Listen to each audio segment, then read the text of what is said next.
Hi, this is Jan with What You Make It, and I have a fun project I want to share with you today. This is a purse tin that I made for my niece, Kati, and she loves to play dress up with her dolls and with paper dolls, and so I wanted to make her very own personalized set of paper dolls. And I used the Cricut Cartridge paper doll dress up. You can probably do the same sort of project with everyday paper dolls, but I happen to have the dress up cartridge, so I'm going to be showing you some things that I did with that. Now, most of these are princess oriented because as a 4-year-old we love to be princesses, and my sweet little niece is indeed a princess. So the front I did pretty much exactly the way you would do any little doll from the set that you were going to do by cutting the body and all of that. But when you want to do the dress-up paper dolls, I found a couple of things that might make it a little bit easier if you wanted to do it too, so I wanted to show you some things about this project. Let's take a look at the book itself. This purse tin is by Provo Craft, and I think Creative Imaginations also makes a little tin as well that you could use. But if you can't find that particular one, you could probably use an old Maya Road tin. I thought that might be cute. Or if you found an oversized set of playing cards that came in a tin, that might be a good option as well.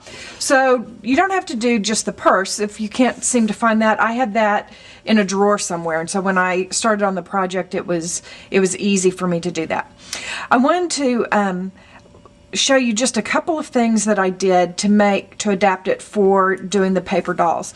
In the everyday paper doll set, there is a tab feature on your Cricut, but what I found is that for little fingers and lots of playing back and forth, I felt like the tabs would come off. So I tried a couple of things, and the first thing that I thought of doing was using really thin magnets, and so I got some of those magnets that are peel and stick, that you can put your business card on and put on the refrigerator. Found that these were not strong enough to hold the clothes on. So then I went with the Velcro option, and you can get these little tabs and cut them in half, or use the whole dot depending on what you want to do. You have to be a little creative to get this to work, but I'll show you a couple things that I did, and I think you'll find that it's really easy to do. You'll see that on here I went ahead and put the little Velcro things here.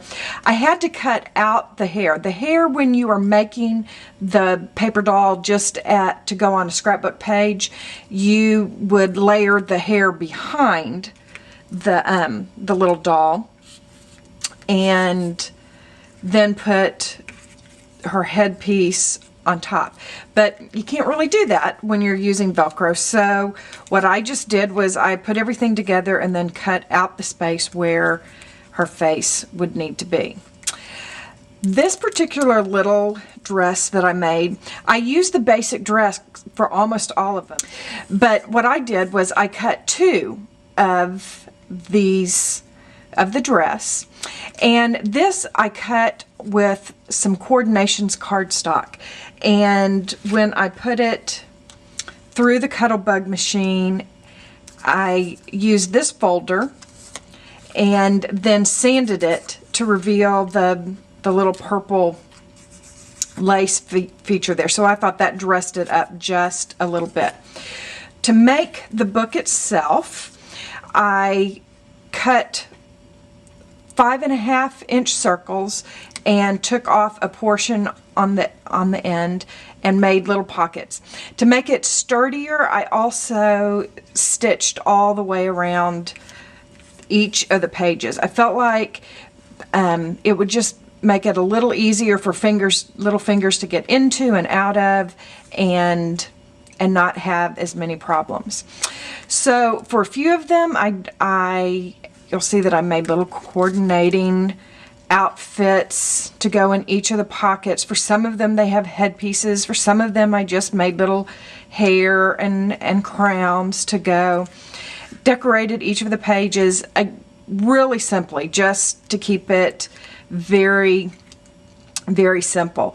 The other thing I was going to show you that made this project a little sturdier is that I used some of the chipboard and just did a multi-cut on the Cricut so that I could do that. And then when I cut the bodies, I cut one way, and then I used the flip button so that the back would be able to cover the chipboard back.